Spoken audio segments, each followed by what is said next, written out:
The holographic display flickered to life in the center of the Galactic Council chamber, casting ethereal blue lights across the assembled delegates. High Chancellor Zix Thara of the Andromedan Collective raised her 6 arms in a dramatic gesture, her crystalline skin refracting the light into prismatic patterns that conveyed deep emotional resonance to her species. Fellow beings of the Council, her voice resonated through universal translators. Today we declare the most significant military action in galactic history. Operation Stellar Purge shall commence at dawn, Sol Standard Time. The human infestation must be eliminated. A chorus of approval echoed from the 1,000-strong assembly. The insectoid hive speakers clicked their mandibles in unison, while the gaseous nebula dwellers pulsed with excited luminescence. The crystalline quartz lords chimed harmoniously, their resonant frequencies creating a symphony of warfare. Ambassador Krell Dar of the Centauri Federation stepped forward, his tentacled form rippling with anticipation. The humans have ignored 17 separate ultimatums, High Chancellor. They continue their reckless expansion, polluting pristine worlds with their chaotic presence. Their response to our final demand was peculiar. Indeed, Zix Thara's tone carried notes of bewilderment that transcended species barriers. They sent us what their databases classify as memes. Moving pictures of small Earth creatures with text overlays. Our xenolinguistics department spent 3 cycles attempting to decode their strategic significance. Meanwhile, aboard the human deep space mining vessel Caffeine Dreams, Captain Sarah Martinez was having the worst Monday of her career, and that was saying something, considering she'd once accidentally drilled through a sentient gas giant's appendix. Ma'am, her communications officer, Lieutenant Jackson, looked up from his console with the expression of someone who'd just discovered his coffee was actually motor oil. We're getting approximately 14,000 identical messages from something called the Galactic Council. They're declaring war on humanity. Martinez sipped her actual coffee black, bitter, and containing enough stimulants to power a small fusion reactor. War? What for? Apparently, we're an uncontrolled variable in galactic stability, and our chaotic expansion threatens the natural order of civilized space. Martinez pulled up the message on her personal tablet, scrolling through page after page of flowery diplomatic language. Did they send this to Earth? Yes, ma'am.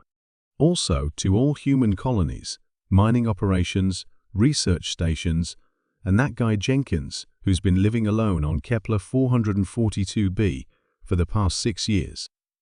Martinez forwarded the message to her crew's group chat with a simple caption, "Lol these guys." Within minutes, responses flooded in.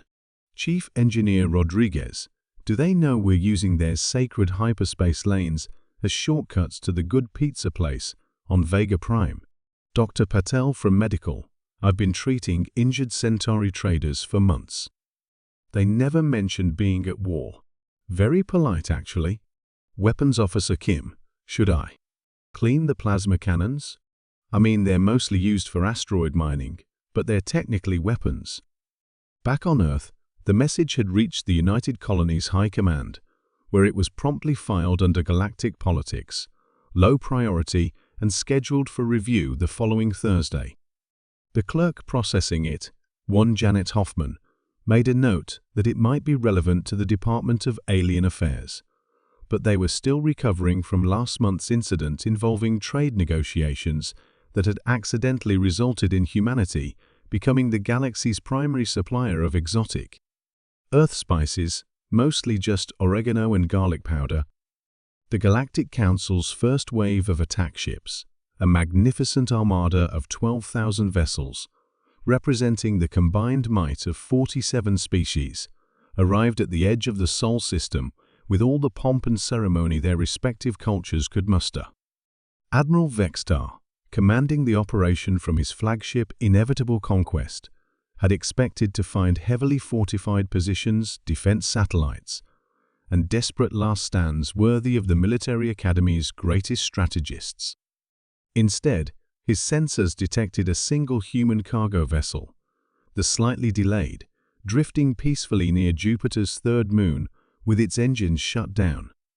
"Hail them," Admiral Vextar ordered, his battle-scarred carapace gleaming under the bridge's tactical lighting.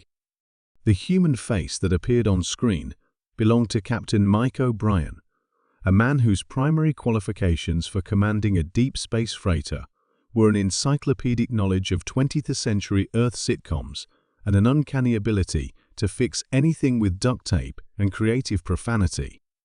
"Hey there," O'Brien said, raising a steaming mug in greeting. "You folks looking for something?"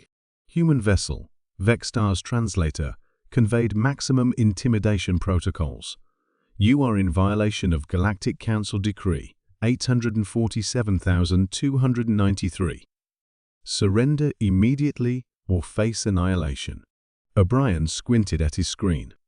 "Decree what now?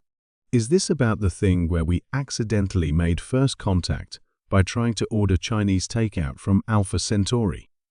Because that was hilarious, but we did apologize. You are not surrendering? Well, I mean, I'm just hauling fertilizer to the agricultural stations. Pretty sure nobody wants to surrender a cargo hold full of processed manure. Bad for property values." Admiral Vextar consulted his tactical displays, where thousands of ships showed ready status. His weapons could glass entire continents. His fleet represented the combined military might of nearly half the galaxy. "Are you not afraid?" he asked finally. O'Brien took another sip of his coffee. "Of what? Look, if you're here about the parking violations on Titan, those tickets were total bogus. How was I supposed to know it was a no-hover zone?" The Admiral's confusion deepened as his communications array lit up with reports from across the system. Humanity's response to the invasion seemed to consist primarily of curious scientific observations, offers to provide catering for the fleet, and several entrepreneurs attempting to sell authentic Earth souvenirs to the alien soldiers.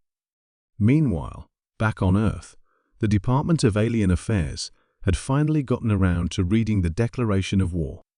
Director Elizabeth Chen placed a standard interdepartmental call to colonial defense. "Marcus, we've got that Galactic Council thing again. They're apparently trying to invade us." General Marcus Webb, currently dealing with a logistics nightmare involving missing shipments of toilet paper to the outer colonies, barely looked up from his reports. Are they any good at it? Hard to tell. According to the mining crews, they showed up with a really impressive light show, but mostly seemed confused about why we're not shooting at them. Should we shoot at them? Do we have a reason to? Not particularly.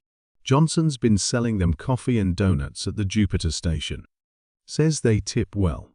As the first day of the galaxy's most significant military action concluded, Admiral Vextar found himself in the unprecedented position of having conquered absolutely nothing while simultaneously being invited to 17 different potluck dinners by human civilian populations who seemed genuinely excited to meet aliens. The war, such as it was, would continue for another 3 weeks before the Galactic Council quietly reclassified it as a cultural exchange program and began charging admission for other species to visit the quaint and inexplicably peaceful human territories. Humanity, for its part, hardly noticed.